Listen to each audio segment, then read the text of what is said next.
But anyone who refuse to believe will be condemned. So I will not be allowed that you will condemn the baptism.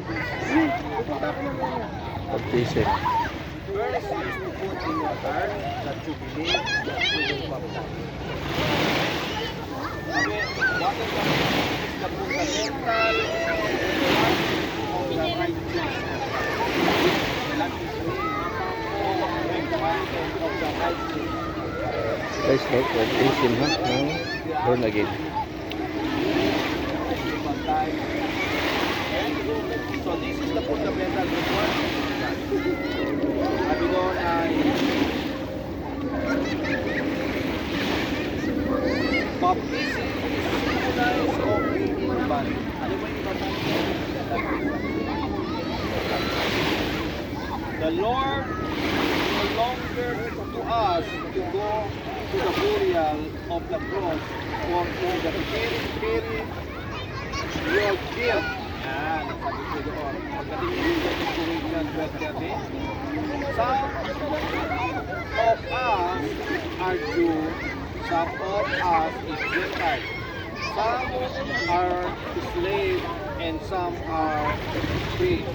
But we have all been baptized into one body by the Spirit, and we all share the same Spirit. So baptism is the divine command. Divine command, it is about commands of the Lord. Yung water baptism. So ito sa Matthew 28:19.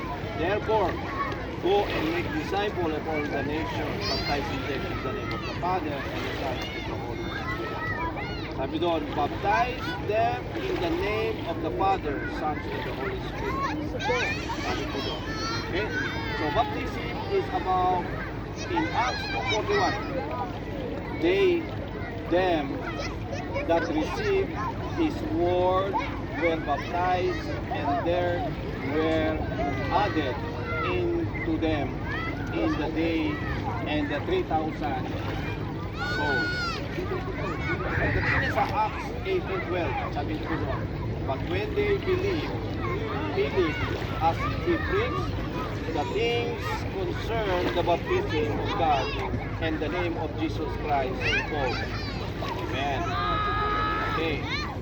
So pagdating niya doon sa Acts 16:31, sabi ko doon, so they say, believe on the Lord Jesus Christ and you will be saved, you and your household. Ano yung ating ibabalik? That sinful nature, pagdating niya doon sa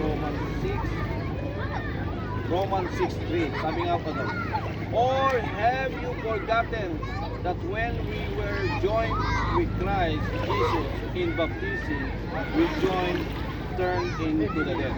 Pagdating niya sa Romans 6:4, for we died and we are buried with Christ, and just as Christ was raised by the glorious power who will pagdating niya sa Romans 6, we know that our sinful sabihin Romans 5, we know that our old sinful self were crucified with Christ so that we might lose the power of Christ. We are no longer slaves into the pagdating niya sa mga so when we died with Christ, we were set free from the power magiging powerless.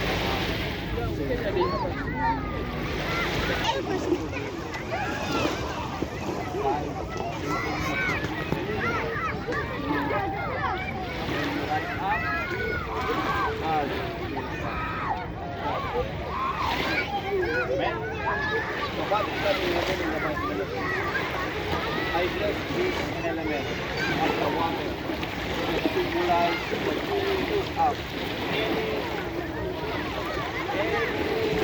sinful nature will be died, and buried in the water. And there will be no more raised up the evil spirit, that the Spirit of God will be raised up.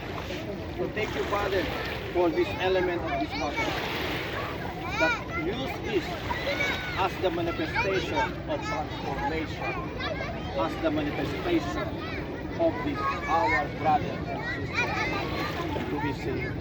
Eternally successful everything should be done. And thank you, Father, for the witnesses of our brother and sister, that we will conduct the water baptism as is a divine command in the mighty name of Jesus. Use this element, this water, and use Ate Melody, use their hands, they use the body, and use their our mouth to speak in our tongue. And whatever they say will be real. Whatever they say, they will follow in the mighty name of Jesus.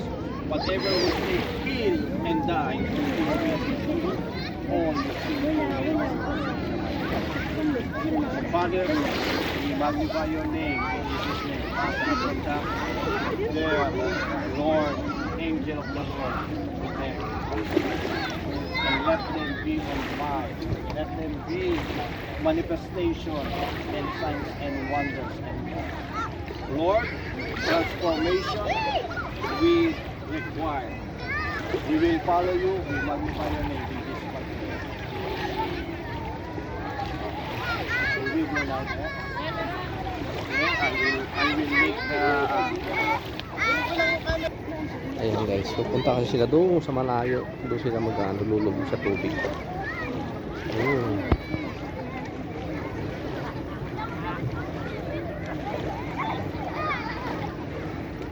Hindi ako nakapunta doon. Ayun.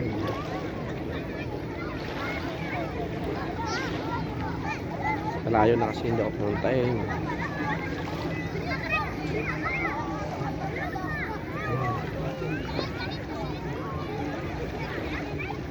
Thank you guys.